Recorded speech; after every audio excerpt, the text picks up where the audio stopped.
स्वागत है एक बार पुनः आप सभी का। मैं हूं आपका जीव विज्ञान शिक्षक और आप देख रहे हैं मेरा यूट्यूब चैनल बायोलॉजी एक्स्ट्रा। आज के इस वीडियो लेक्चर में हम बात करने वाले हैं बायोस्फीयर रिजर्व की। जैसा कि आप लोगों को मालूम है, बायोडायवर्सिटी के लॉस से बचाने के लिए इसका कंजर्वेशन जरूरी है और बायोडायवर्सिटी के कंजर्वेशन के लिए दो प्रकार की मेथड्स अपनाई जाती है। पहली है इन सीटू कंजर्वेशन और दूसरी है ex situ conservation. In situ conservation से तात्पर्य है वह संरक्षण जिसमें प्रजातियों को उनके मूल आवास में ही संरक्षित किया जाता है। जो प्रजाति जहां निवास करती, जहां उसका मूल आवास होता है, उसी स्थान पर जब उसका संरक्षण किया जाता है तब इस प्रकार का कंजर्वेशन जो है इन सीटू कंजर्वेशन या यथास्थिति संरक्षण कहलाता है। वहीं पर जब किसी प्रजाति को उसके मूल आवास से उठाकर किसी अन्य स्थान पर ले जाया जाता है और वहां पर उसका संरक्षण किया जाता है, तब इस प्रकार के कंजर्वेशन को एक्स सीटू कंजर्वेशन या बाह्य स्थिति संरक्षण कहा जाता है। बाह्य स्थिति संरक्षण के लिए जूलॉजी गार्डन या बॉटनिकल गार्डन की स्थापना की जाती है, जीन बैंक की स्थापना की जाती है, सीड बैंक की स्थापना की जाती है। वहीं पर एक्स सीटू कंजर्वेशन के अलावा अगर हम बात करें इन सीटू कंजर्वेशन की, तो इन सीटू कंजर्वेशन के लिए नेशनल पार्क, अभ्यारण्य इवन बायोस्फीयर रिजर्व की स्थापना की गई है। तो क्या होते हैं बायोस्फीयर रिजर्व और इनकी स्थापना क्यों की गई है? यूनेस्को के द्वारा नवंबर 1971 में एक प्रोग्राम चलाया गया था और जिसको नाम दिया गया था MAB, man and biosphere programme, जिसका उद्देश्य वैज्ञानिक तरीके से मानव तथा उसके पर्यावरण के संबंध को स्थापित करना था। यूनेस्को के द्वारा जो नवंबर 1971 से जो प्रोग्राम चलाया जा रहा है MAB, उसका मुख्य उद्देश्य क्या है? उसका मुख्य उद्देश्य है वैज्ञानिक तरीके से मानव तथा उसके पर्यावरण के संबंध को स्थापित करना और इसी उद्देश्य की पूर्ति के लिए यूनेस्को के द्वारा बायोस्फीयर रिजर्व शब्द का प्रतिपादन किया गया। बायोस्फीयर रिजर्व शब्द का हालांकि सबसे पहले प्रयोग जो है एडवर्ड शुएस के द्वारा किया जा चुका है।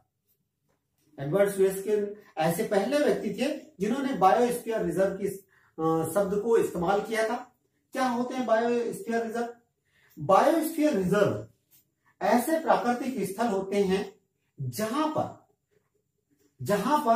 पेड़ पौधे एवं जंतुओं को प्राकृतिक रूप से संरक्षित किया जाता है।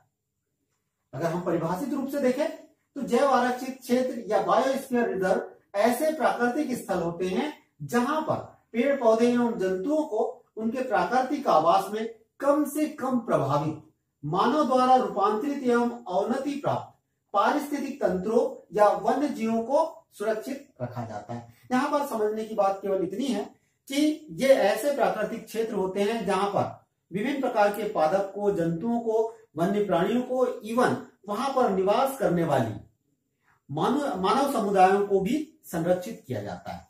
यहाँ पर अगर आप देखें डायग्राम के थ्रू अगर हम इसको समझे तो यहाँ पर किन किन चीजों का संरक्षण किया जाता है? यहाँ पर हम कह सकते हैं पेड़ पौधों का संरक्षण किया जाता है, जहां पर जंतुओं का संरक्षण किया जाता है, इवन जहां पर जो है निवास करने वाले मानव समुदाय का भी संरक्षण किया जाता है। पूरे विश्व की अगर हम बात करें तो लगभग 124 देशों में 701 से ज्यादा बायोस्फीयर रिजर्व स्थापित है। पूरे विश्व में लगभग 120 देशों के अंतर्गत जो लगभग 701 बायोस्फीयर रिजर्व स्थापित किए गए हैं। वहीं अगर हम इंडिया की बात करें तो इंडिया में मुख्य अब तक जो है 18 बायोस्फीयर रिजर्व की स्थापना की गई है, जिसमें से 11 बायोस्फीयर रिजर्व जो है यूनेस्को के वर्ल्ड बायोस्फीयर नेटवर्क का हिस्सा है। चलिए अब यहां पे थोड़ा सा और आगे बढ़े तो बायोस्फीयर रिजर्व के मुख्य उद्देश्य क्या है उन पर हम बात कर ले थोड़ा सा। बायोस्फीयर रिजर्व के उद्देश्य की बात करें तो सबसे पहले उद्देश्य की बात करें कि बायोस्फीयर रिजर्व के द्वारा प्रत्येक पारिस्थितिक तंत्र के प्रतिनिधि समूह की जानकारी रखना मुख्य उद्देश्य है। भाई बायोस्फीयर रिजर्व एक इकोसिस्टम है और उस इकोसिस्टम में पाए जाने वाले जो भी प्रजाति पाई जाती है, जो भी जंतु पाए जाते हैं, जो भी पादप पाए जाते हैं, उनके प्रतिनिधि समूहों की जानकारी रखना इसका मुख्य उद्देश्य है। दूसरा उद्देश्य देखें, लंबे समय तक आनुवंशिक विविधता का संरक्षण करना इसका मुख्य उद्देश्य है। तीसरा, आधारभूत तथा व्यवहारिक अनुसंधान को बढ़ावा देना एक और उद्देश्य है। साथ ही जैविक संसाधनों के उचित प्रबंधन को बढ़ावा देना इसका एक और मुख्य उद्देश्य में शामिल है। साथ ही अंतरराष्ट्रीय सहयोग में वृद्धि करना यह भी बायोस्फीयर रिजर्व का उद्देश्य है। कहने का मतलब यह है कि बायोस्फीयर रिजर्व के मुख्य रूप से 4 उद्देश्यों को लेकर चला गया है। कौन कौन से उद्देश्य हैं? सबसे पहला है संरक्षण, किसी पारिस्थितिक तंत्र या क्षेत्र में पाए जाने वाले पौधे, जंतु, मानव समुदाय को उनके प्राकृतिक आवास में संरक्षित करना। दूसरा, इन पर विभिन्न प्रकार के शोध कार्यों को बढ़ावा देना, साथ ही शिक्षा को बढ़ावा देना और स्थानीय भागीदारी को सुनिश्चित करना बायोस्फीयर रिजर्व की स्थापना का मूल उद्देश्य है। अगर हम बायोस्फीयर रिजर्व की बात करते हैं तो बायोस्फीयर रिजर्व में मुख्य रूप से 3 क्षेत्र होते हैं।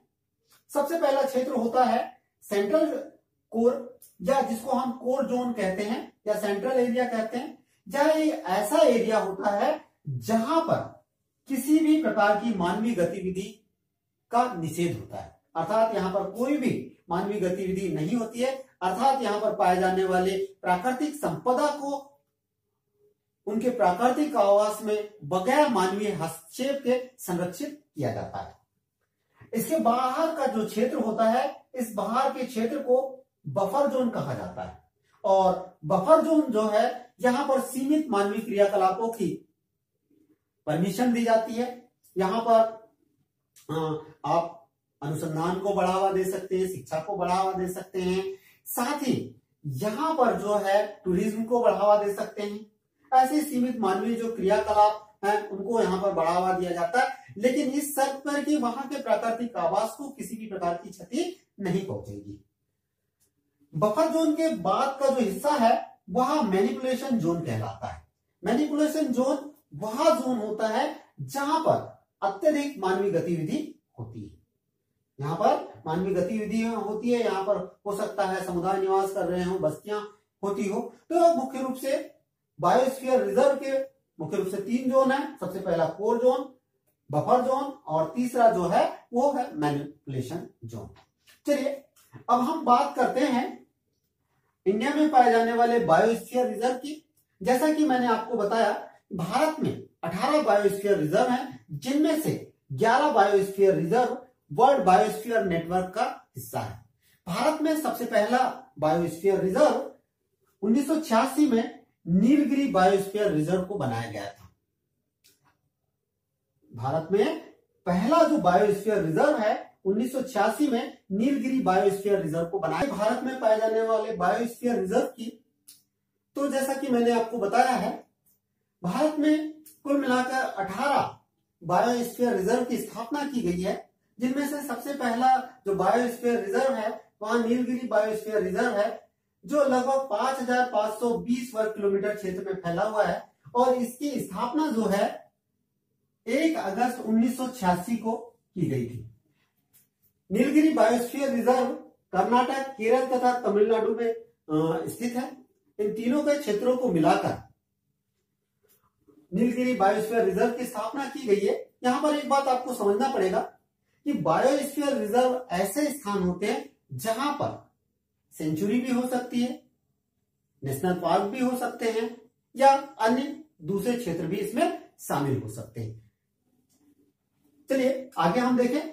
नीलगिरी बायोस्फीयर रिजर्व की बात करें तो इसका जो कोर एरिया है लगभग 1250 वर्ग किलोमीटर में फैला हुआ है और सन 1986 में इसे भारत के प्रथम बायोस्फीयर रिजर्व होने का गौरव प्राप्त है, लेकिन सन 2000 में इसे यूनेस्को ने अपनी सूची में स्थान दिया था। लगभग ये समझ लीजिए लगभग 14 वर्षों के पश्चात जो है यूनेस्को के द्वारा इसको अपने नेटवर्क में शामिल किया था। यह बायोस्फीयर रिजर्व पश्चिमी घाट में स्थित है तथा इसमें अनेक नेशनल पार्क तथा अभ्यारण्य शामिल है। अगर हम देखें तो मुदुमुलाई वन्यजीव अभ्यारण्य, वायनाड वन्यजीव अभ्यारण्य, बांदीपुर राष्ट्रीय उद्यान नागरहोल राष्ट्रीय उद्यान, साइलेंट वैली, मुकुट राष्ट्रीय उद्यान इस बायोस्फीयर रिजर्व का हिस्सा है। यहां पर पाए जाने वाले प्रमुख वन्य जीवों में नीलगिरी ताहर, नीलगिरी लंगूर तथा लॉयन टेल्ड मकाक जो है वो प्रमुख रूप से है। साथ ही यहाँ पर ग्रेट हॉर्नबिल भी मुख्य रूप से पाई जाती है। अगर यहाँ पर हम बात करें लॉयन टेल्ड मकाक की, सिरपूछी बंदर की, तो ये बहुत ही रेयरली पाए जाने वाला मकाक है जिसकी बहुत ही कम प्रजातियां बची हुई है और ये प्रजातियां साइलेंट वैली रीजन में बची हुई है। चलिए अन्य बायोस्फीयर रिजर्व की बात करें। यहां पर अगर आप देखें तो जो स्टार लगे हुए बायोस्फीयर रिजर्व हैं ये यूनेस्को के नेटवर्क में शामिल हैं। चलिए हम प्रमुख बायोस्फीयर रिजर्व की बात कर ले तो सबसे पहला है नीलगिरी बायोस्फीयर रिजर्व जो कर्नाटक, केरल और तमिलनाडु में स्थित है। नंदा देवी नौकरेल, अब नंदा देवी बायोस्फीयर रिजर्व जो है उत्तराखंड में है। वहीं पर नौकरेक बायोस्फीयर रिजर्व मेघालय में है। मानस बायोस्फीयर रिजर्व असम में है। सुंदरवन पश्चिम बंगाल में है। मन्नार की खाड़ी जो कि तमिलनाडु में स्थित है। वहीं पर ग्रेट निकोबार जो है अंडमान एवं निकोबार द्वीप समूह में स्थित है। वहीं सिमलीपाल ओडिशा में स्थित है। डिब्रू सैखोवा यह असम में स्थित है। वहीं पर देहांग दिबांग यह अरुणाचल प्रदेश में स्थित है। पचमढ़ी यह मध्य प्रदेश में स्थित है। वहीं कंचनजंगा जिसके खोंगचेंगोजा के नाम से जाना जाता है सिक्किम में स्थित है। वहीं अगस्थामलाई तमिलनाडु और केरल में स्थित है। अचानक मार्ग अमरकंटक जो है मध्य प्रदेश और छत्तीसगढ़ में शामिल है। वहीं पर कच्छ का रण जिसे भारत के सबसे बड़े बायोस्फीयर रिजर्व होने का गौरव प्राप्त है यह गुजरात में स्थित है। उसी प्रकार से ठंडा मरुस्थल यह हिमाचल प्रदेश में स्थित है। वहीं शेषाचलम यह आंध्र प्रदेश में स्थित है और पन्ना बायोस्फीयर रिजर्व यह मध्य प्रदेश में है। सर्वाधिक बायोस्फीयर रिजर्व वाला जो राज्य है वह मध्य प्रदेश है।